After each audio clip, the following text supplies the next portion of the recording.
देहरादून से एक बड़ी खबर मिल रही है। यहाँ पर 2 लोग कोविड पॉजिटिव पाए गए हैं। दोनों में ही कोरोना के नए वेरिएंट की पुष्टि हुई है।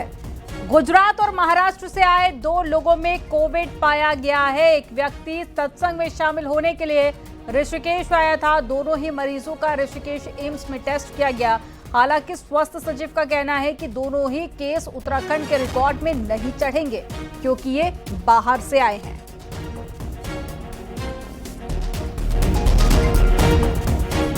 अब खबर उन लोगों के लिए जो लोग गोल्डन कार्ड का इस्तेमाल करते हैं। मुख्यमंत्री पुष्कर सिंह धामी ने देहरादून के 3 प्राइवेट हॉस्पिटल के लिए ये साफ निर्देश दिए कि पात्र गोल्डन कार्ड धारकों को पूरी तरह से इलाज में सुविधा दी जाए।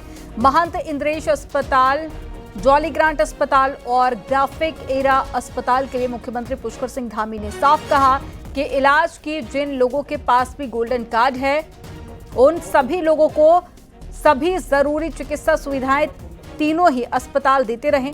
साथ ही सीएम पुष्कर सिंह धामी ने कहा कि अपने हर नागरिकों को असमय और गुणवत्तापूर्ण स्वास्थ्य सेवाएं उपलब्ध कराना राज्य सरकार का लक्ष्य और सर्वोच्च दायित्व है। सरकार निर्धन और जरूरतमंद लोगों को आयुष्मान भारत योजना के तहत भी निःशुल्क उपचार की सुविधा आसानी से पहुंचने के लिए संकल्पबद्ध है।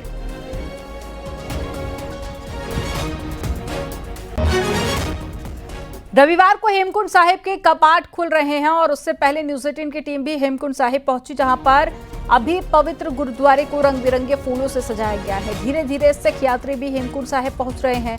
वहीं हेमकुंड में हर तरफ सिर्फ बर्फ ही बर्फ नजर आ रही है। गुरुद्वारे का सरोवर भी पूरी तरह से बर्फ से जमा हुआ है। हेमकुंड का पहला दल शनिवार को गोविंद घाट से हेमकुंड के लिए रवाना हुआ, जिसके बाद में हेमकुंड के कपाट 25 मई को खुल जाएंगे।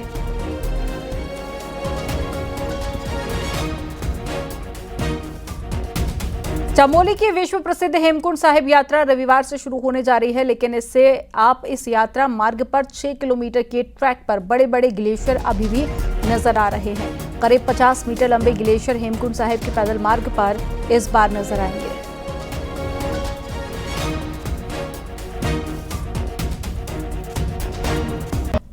हेमकुंड साहिब में स्थित लक्ष्मण लोकपाल मंदिर के कपाट विधि विधान के साथ में शुक्रवार को दोपहर 2:30 बजे खोल दिए गए हैं और मंदिर के कपाट खुलने के समय कई श्रद्धालु मौजूद रहे। अब शनिवार को ब्रह्म मुहूर्त में लक्ष्मण जी की विशेष पूजा अर्चना महाअभिषेक संपन्न होगा।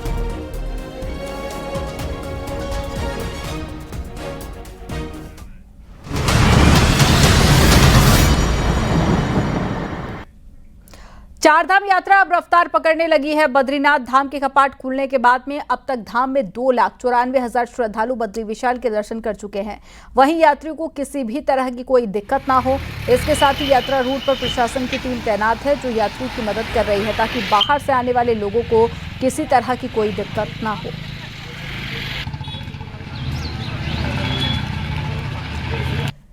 केदारनाथ धाम में श्रद्धालुओं का सैलाब उमड़ रहा है। अब तक 4,77,000 भक्तों ने बाबा केदार के दर्शन किए। गुरुवार को 24,158 भक्त केदार धाम पहुंचे। वहीं धीरे धीरे चार धाम में यात्रियों की संख्या लगातार बढ़ रही है और उम्मीद जताई जा रही है कि इस बार की यात्रा पिछले सारे रिकॉर्ड तोड़कर नया कीर्तिमान बनाएगी।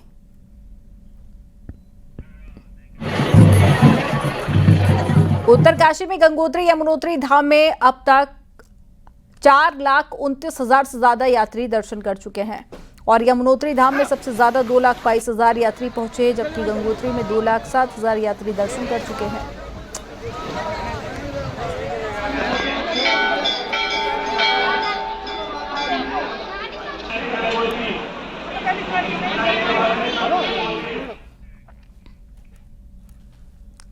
आदि कैलाश यात्रा को लेकर बॉर्डर के ग्रामीणों और पिथौरागढ़ प्रशासन के बीच में आम राय बन गई है।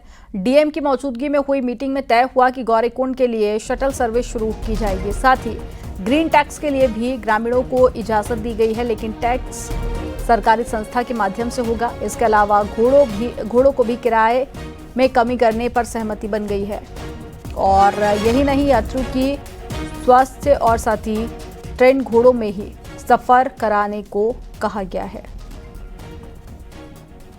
गाड़ियां अतिरिक्त रूप से लगाने के लिए उनके द्वारा सहमति व्यक्त की गई। दूसरा, उनके द्वारा ये कहा गया कि वहां पर जो शुल्क लेते हैं, जो न्यूनतम यात्री वाहन से किसी से अगर लेते हैं, प्राइवेट वाहन से नहीं लेंगे, वो यात्री वाहन से जो लेंगे उसका वहाँ पर एक रजिस्ट्रेशन और उसकी उपयुक्त व्यवस्था करेंगे। आदि कैलाश में यात्रा के दौरान जो घोड़े और खच्चरों का उपयोग किया जाता है वो पूर्णतः स्वस्थ होने चाहिए और वो टैगिंग किए हुए, इंश्योरेंस और अच्छे स्वस्थ घोड़े होने चाहिए। इन बिंदुओं पर हमारी चर्चा हुई है।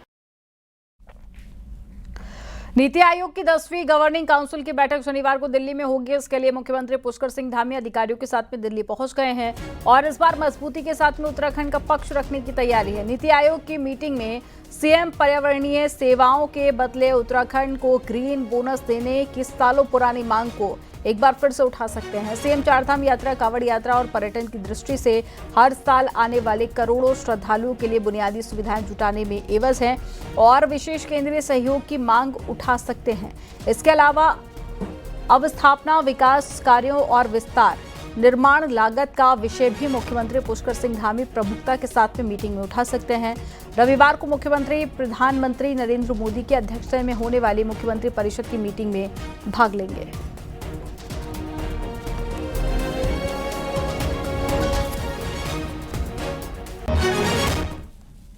देहरादून से बड़ी खबर है। द्वाराहाट से बीजेपी के पूर्व विधायक महेश नेगी को महिला से यौन शोषण के आरोप में क्लीन चिट मिल गई है। मामले की जांच देहरादून में नेहरू कॉलोनी पुलिस कर रही है, जिसमें 5 साल के लंबे इंतजार के बाद पूर्व विधायक महेश नेगी को कोर्ट से पुलिस की रिपोर्ट के आधार पर क्लीन चिट मिल गई है। साल 2020 में एक महिला ने पूर्व विधायक महेश नेगी पर यौन शोषण का आरोप लगाया था। महेश नेगी का कहना है कि उनके पॉलिटिकल करियर को खत्म करने के लिए षड्यंत्र के तहत उन्हें फंसाया गया। इसमें राजनीतिक दलों का भी हाथ था। मेरे को किस तरीके से राजनीतिक में, समाज सेवा में उससे बाहर रखने के लिए, क्षेत्र के विकास को किस तरह से अवरुद्ध करने के लिए जो एक षड्यंत्र बहुत बड़ा रचा गया था, आज मुझे न्यायालय पर पूर्ण भरोसा था और मैं न्यायालय के शरण में गया। आज न्यायालय ने जो अपना फैसला दिया है, न्यायालय के फैसले से साफ हो गया है, दूध का दूध, पानी का पानी हो चुका है और आज मुझे इस बात की खुशी है और इस बात का दुख भी है कि बहुत लंबे समय मैं बड़ा पीड़ित तरीके से रहा।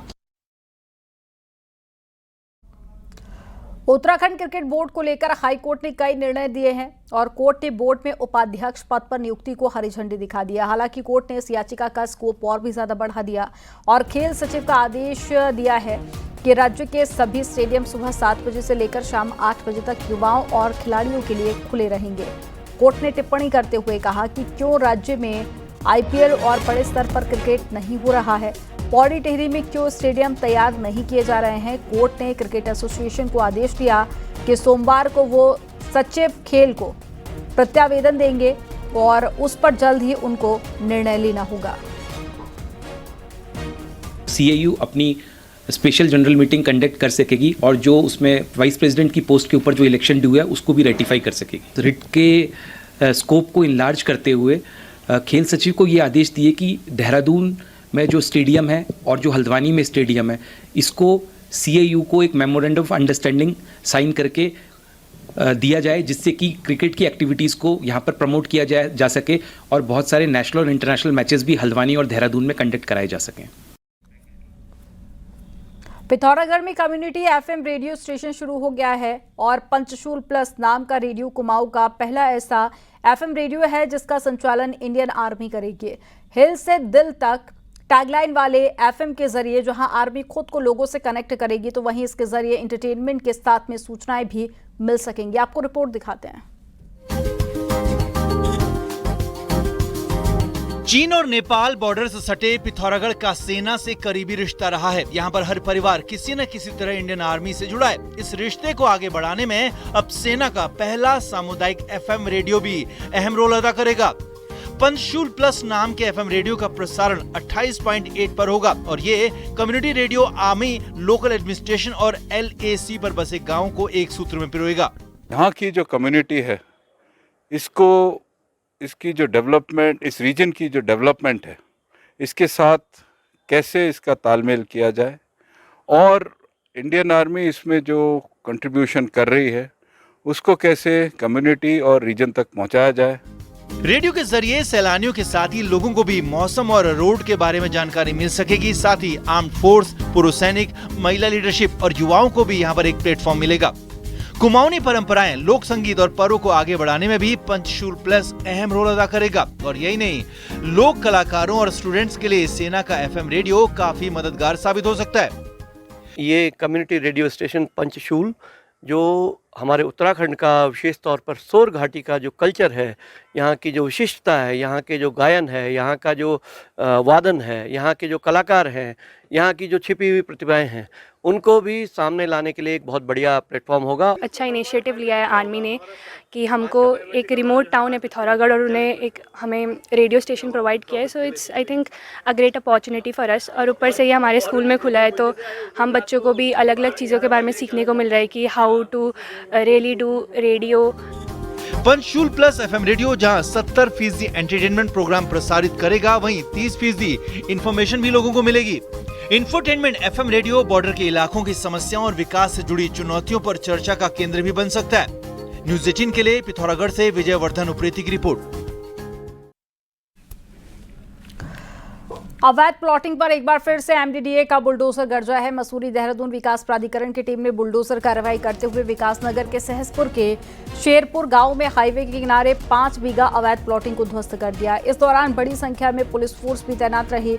वहीं कार्रवाई करते हुए भूमाफियाओं में हड़कंप भी देखा गया। लगातार मिल रही शिकायत के बाद में MDDA विकासनगर के निर्देश पर MDDA की टीम मौके पर पहुंची और टीम ने मौके पर सुनील कुमार नाम के एक शख्स द्वारा 5 बीघा जमीन पर की गई अवैध प्लॉटिंग को ध्वस्त कर दिया।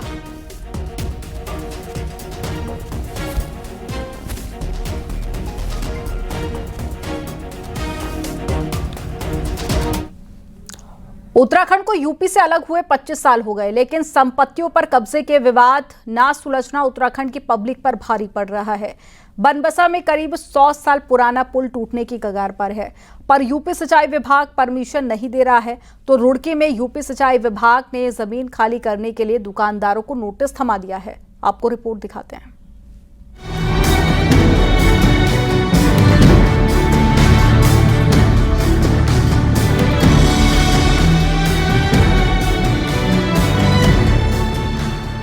ये है चंपावत जिले का बनबसा बैराज। करीब 100 साल पुराना बैराज और पुल कभी भी टूट सकता है। पुल सिर्फ कहने को उत्तराखंड में है। ये नेपाल और उत्तराखंड को जोड़ने वाला एकमात्र पुल है, लेकिन उत्तराखंड का सिंचाई विभाग इसकी मरम्मत तक नहीं करा सकता, क्योंकि इस पर पूरा कंट्रोल और कब्जा यूपी सिंचाई विभाग का है। अब रुड़की की तस्वीर देखिए, जहां गुरुवार को चाट बाजार से लेकर बोट क्लब तक नोटिस थमाए गए। यूपी सिंचाई विभाग ने अपनी जमीन खाली करने के लिए धमकी भरे अंदाज में नोटिस थमाए कि दुकानदार परेशान हो गए और कभी भी यूपी सिंचाई विभाग का बुलडोजर इन दुकानों को तोड़ सकता है।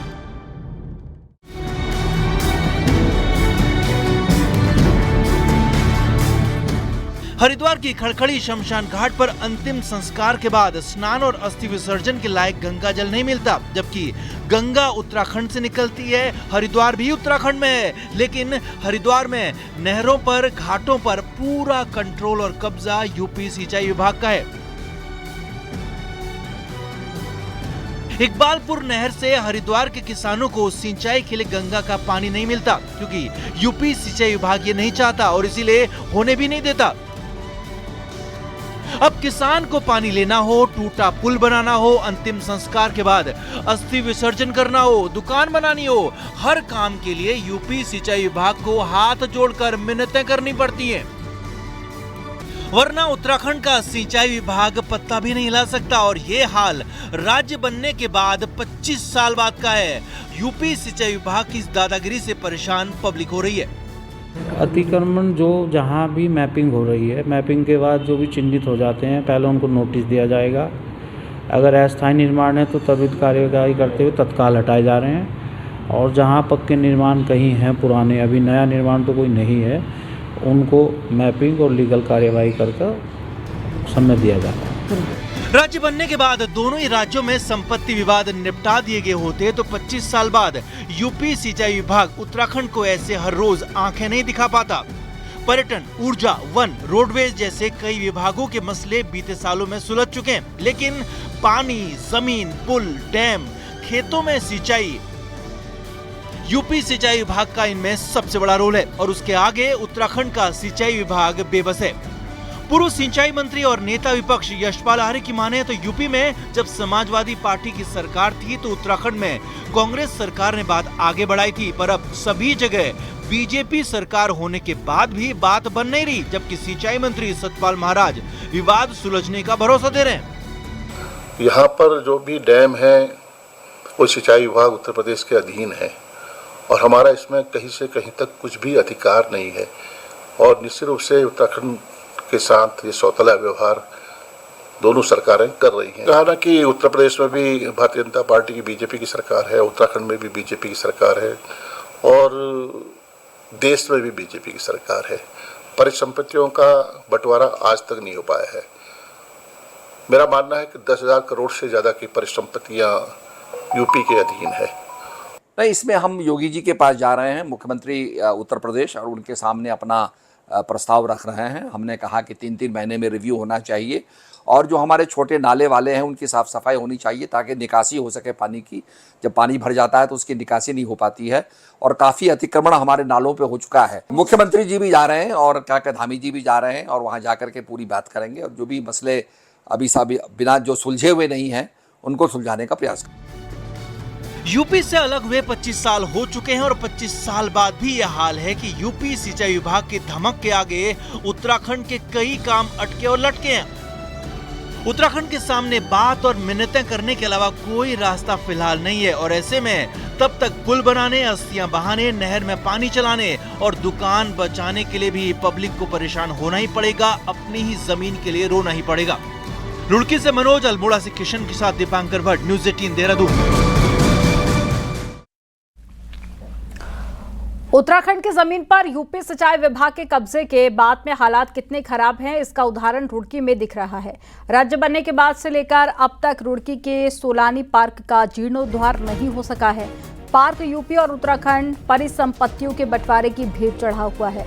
हालांकि सोलानी पार्क के सौंदर्यीकरण के लिए 8 करोड़ का बजट भी मंजूर हो चुका है, जिसका निर्माण कार्य HRDA को करना था, लेकिन यूपी सिंचाई विभाग ने कार्य शुरू करने की मंजूरी नहीं दी है, जिससे मामला अधर में लटका हुआ है। वहीं यूपी सिंचाई विभाग का कहना है कि पार्क के सौंदर्यीकरण के लिए विभाग ने एक योजना बनाई है, जिसका काम इस साल के अंत तक शुरू हो सकेगा।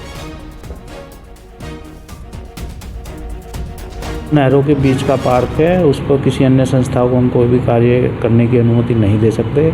उस पर विभाग की तरफ से एक योजना तैयार है और तैयार करके जब वो स्वीकृत हो जाएगी, नहीं वो तो नहीं हो सकता क्योंकि वो HRDA उसमें नहीं काम कर सकता। बिल्कुल वो इसी साल मतलब इस वित्तीय वर्ष में है उसका प्लान।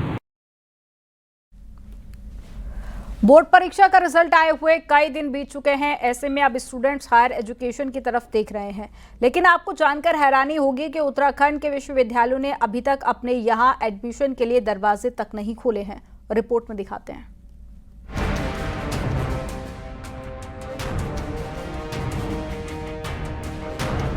CBSE, ICSE और उत्तराखंड बोर्ड का रिजल्ट कई दिन पहले सामने आ चुका है। ऐसे में 12वीं पास कर चुके कई स्टूडेंट्स उत्तराखंड के 118 डिग्री कॉलेज में एडमिशन लेने का इंतजार कर रहे हैं, लेकिन उच्च शिक्षा विभाग का हाल ऐसा है कि वो अपना एकेडमिक कैलेंडर तक जारी नहीं कर पाया है, जिसके कारण कॉलेज में एडमिशन प्रक्रिया शुरू नहीं हो सकी है। हालांकि उच्च शिक्षा विभाग का दावा है कि ये सब जल्द हो जाएगा। एकेडमिक कैलेंडर हमारा बन रहा है और शासन स्तर पर कुलपतियों, कुल सचिव और निदेशालय के जो सभी अधिकारी हैं उनकी बैठक अभी हुई है और छात्र कल्याण को लेकर के जो छात्रों का पठन पाठन सुनिश्चित हो सके, इसके लिए शासन गंभीर है और शीघ्र ही इसका कैलेंडर जारी कर दिया जाए। उच्च शिक्षा विभाग महज दावे तक सीमित है। हकीकत यह है कि जो काम मई के शुरुआती हफ्ते में शुरू हो जाना था वो अभी तक नहीं हो सका है। दूसरी तरफ समय से एकेडमिक कैलेंडर जारी न होने पर बच्चों के माता पिता भी सवाल उठा रहे हैं, क्योंकि उन्हें अपने बच्चों के ग्रेजुएशन में एडमिशन का फैसला लेना है। कॉलेज में एडमिशन दाखिला लेना चाहते हैं बच्चे परेशान हो रहे हैं। और सबसे बड़ी बात है, दिल्ली विश्वविद्यालय की बात करें, अन्य जो केंद्रीय विश्वविद्यालय हैं वहाँ एडमिशन शुरू हो गए हैं, नया सत्र शुरू हो गया है। और सबसे बड़ी बात यह है कि कैलेंडर जारी न करना कहीं ना कहीं हास्यास्पद है। दरअसल उत्तराखंड में कुमाऊं विश्वविद्यालय, श्रीदेव सुमन विश्वविद्यालय और सोबन सिंह जीना विश्वविद्यालय से जुड़े 118 कॉलेज में एडमिशन के लिए समर्थ पोर्टल में रजिस्ट्रेशन के जरिए एडमिशन होते हैं और ये समर्थ पोर्टल एकेडमिक कैलेंडर जारी होने के बाद ही खुलता है। लेकिन उत्तराखंड में न एकेडमिक कैलेंडर जारी हुआ, न ही एडमिशन की प्रक्रिया। हल्द्वानी से न्यूज़ 18 के लिए शैलेंद्र नेगी की रिपोर्ट। और चलिए आप देखते हैं पहाड़ टॉप 10। कैबिनेट मंत्री धन सिंह रावत ने रुद्रप्रयाग दौरे पर कई योजनाओं का लोकार्पण और शिलान्यास किया। रामनगर कंबाइंड अस्पताल में ई रिक्शा में शव ले जाने के मामले में 3 सदस्यीय जांच कमेटी का गठन किया गया। पिथौरागढ़ पुलिस लाइन में साप्ताहिक परेड का आयोजन किया गया। सीओ जीवी जोशी ने परेड का निरीक्षण किया, साथ ही मार्चअप भी कराया। अल्मोड़ा डीएम ने कलेक्ट्रेट में पूर्व सैनिकों के साथ में बैठक की, साथ ही उनकी समस्याओं को सुनकर जल्द समाधान के निर्देश दिए। अल्मोड़ा के विकास भवन में समाज कल्याण की बैठक हुई, जिसमें जिले में चल रही योजनाओं की समीक्षा की गई। उत्तराखंड में अब काफल की बाजार सजने लगी है। वहीं बागेश्वर में हाईवे किनारे भी लोग काफल बेच रहे हैं, जिसे आने वाले पर्यटक भी ले रहे हैं। हरिद्वार के रोशनाबाद स्थित वंदना कटारिया स्टेडियम का नया नाम बदलने का भीम आर्मी ने विरोध किया है, आंदोलन की चेतावनी दी है। रुद्रप्रयाग में सड़क जागरूकता अभियान चलाया गया, जिसमें स्थानीय लोगों को सुरक्षा के नियमों के प्रति जागरूक किया गया। कोटद्वार पहुंचे बद्री केदार मंदिर समिति के अध्यक्ष ने कहा कि चारधाम यात्रा आने वाले यात्रियों को पौड़ी कोटद्वार रूट से आवाजाही के लिए प्रयास किए जाएंगे। उधम सिंह नगर के बाजपुर में कोसी नदी में चल रहे अवैध खनन पर हाईकोर्ट ने तत्काल रोक लगाने के आदेश दिए हैं।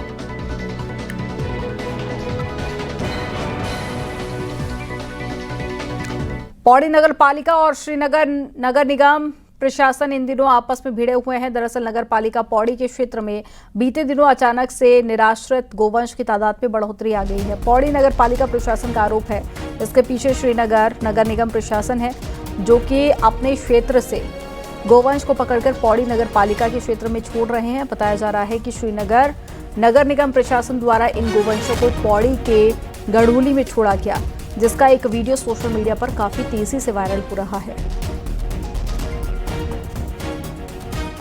अपने शहर की वाहवाही लूट के साहब हमने यहाँ से सांडों को कहीं दूर शिफ्ट कर दिया है, और आप शिफ्ट करने के बजाय आप पौड़ी गडोली बाईपास रोड पे छोड़ के आ गए हैं। कठोर कार्रवाई तो करनी पड़ेगी कुछ ना कुछ, क्योंकि ये ऐसा छोटा मोटा मामला नहीं है। हमारे नगर में पहले से ही बहुत उत्पात मचा रखा था बैलों, और फिर दूसरे नगर से भी अगर यहाँ पे आ जाएंगे तो हमारे लिए व्यवस्था बनाना बहुत कठिन हो जाएगा। हम जनपद में हर जगह गौशाला निर्माण की हम कार्रवाई कर रहे हैं, हर जगह व्यवस्थाएं की जा रही है। इसके बावजूद यदि नगर निगम के माध्यम से यहाँ भेजा गया है तो बहुत गलत कार्रवाई की गई है। इस संबंध में मेरी नगर निगम के जो हमारे वहाँ जो इंचार्ज हमारे एसडीएम साहब हैं, उनको भी मैंने अवगत करा दिया, वो जाके चेक कर लें कि उनके द्वारा ऐसा क्यों किया गया। यहाँ वक्त हो गया एक छोटे से ब्रेक का। आप देखते रहिए न्यूज़ 18।